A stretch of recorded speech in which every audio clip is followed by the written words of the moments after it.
Hi, my name is Jay Smith, and this is my investment journey on eToro.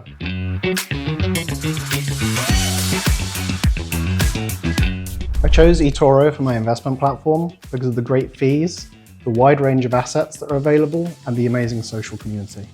My investment strategy is to invest in high-growth companies with a fundamentals-first approach. I like to invest with sustainability and ethics in mind. The hardest part of my investment journey was definitely the first few years. I learned the hard way how difficult it is to manage big downturns in the markets. But after a long time on eToro, I think I'm used to it now. The key milestone for me on eToro was reaching 10,000 copiers.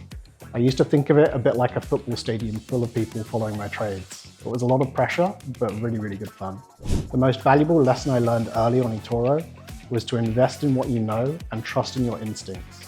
When markets are changing quickly, it's important to focus on risk and diversification and make sure that the portfolio is protected from downside, but not so much that you're compromising your growth. You should copy me on eToro if you're focused on sustainability and ethics, but want a high growth portfolio.